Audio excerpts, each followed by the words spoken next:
A day in my life as a Filipina na nanirahan sa bansang France. Bonjour à tous! Dito nga ay nagpe-prepare na ako ng coffee. Nauna na palang gumising yung asawa ko dahil meron siyang meeting sa work. Work at home lang naman siya. Si Chloe pala ay mahimbing pa rin yung tulog sa kwarto namin. Kasi late na din siya natulog kagabi. Kaya late na din siyang bumabangon pag ganyan. While pala nagpe-prepare ako ng coffee, hindi ko na malayan yung asawa ko pala nasa likod ko na. Ito nga naglalambingan-lambingan muna kami. Kasi nung nagising ako, wala na siya sa tabi ko. O, diba? Yan nga, tamang pa-cute lang kaming dalawa dyan sa camera. Siyempre, sa umaga, kailangan muna natin maghilamos. Well, pag ilang tao lang. Actually, hindi talaga ako naghihilamos. Charis! Naghilamos ako para naman hindi hagarnes yung mukha natin dyan sa video. Yun nga, kahit maginaw, kailangan talaga natin maghilamos. Olay cream pala yung ginagamit ko sa mukha ko. Dahil kapag hindi ako naglagay ng cream, parang feel ko biak-biak yung mukha ko sa dryness. Kaya very important sa akin na maglagay ng cream sa mukha. Pagkatapos niya, nagsuklay rin pala ako ng buhok ko para hindi naman tayo blue as sa video, diba? And also, nagpaganda-gandahan na naman tayo, Ganda-gandahan yun. Charis. Pagkatapos niyan, nagising na rin si Chloe. At agad ko naman siyang kinuha sa kwarto. Hello! Hello! Naganda-gandahan na naman si mami niyo. Nagpa-curl na naman nakatch ng buhok. Peekaboo! Good morning, everyone. Say good morning. Good morning. Say good morning.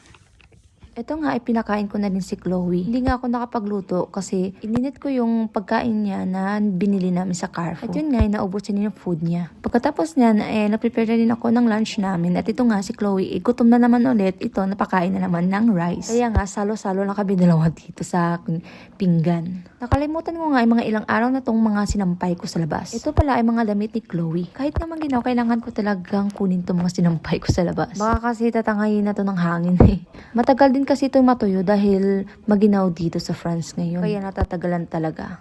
Pagkatapos yun, finold ko na din siya. Para naman wala na akong gagawin pagkagising ni Chloe kasi nagnap na rin yung anak ko.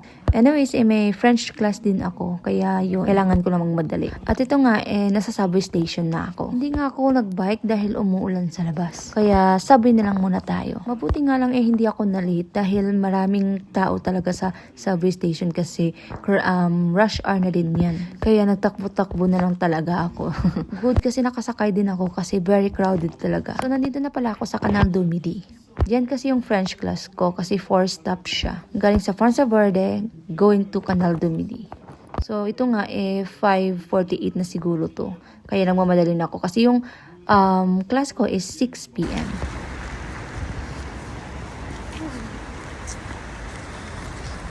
Kailangan na natin bilisan dahil late na tayo. Kailangan natin bilisan. Hangin, grabe.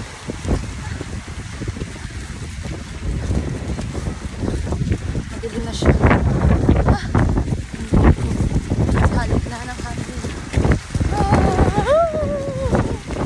Ito nga, nakarating na ako sa school. Akala ko blackout kasi sobrang dilim sa loob. Good kasi walang tao sa elevator. Kaya nag-aura-aurahan na naman tayo sa mirror. Ito nga, nandito na ako sa loob ng classroom namin. And ito nga, hagarness na kagad. Ito pala yung activity namin. So, ayaw ko nang i-explain ko anong ginawa namin kasi sakit sa ulo. So, true talaga. Grabe, komplikado talaga mag-French as in. Pagkatapos ng activities namin, kaagad naman kaming umuwi. Ito nga, iniintay ko na talaga yung subway para makasakay na din ako. Grabe ang hangin sa labas. Grabe talaga. Good kasi hindi naman crowded sa loob. Kaya hindi naman ako nahirapan sa transport dito. Ito nga ay umaambon pa. Wala ka talaga makikitang nakapayong. So malapit na pala ako sa bahay niyan. Kaya nag-video-video na naman ulit ako.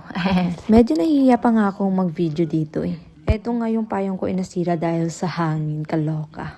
Dito nga ay mga grupong kabataan na kumakanta-kanta pa sa daan.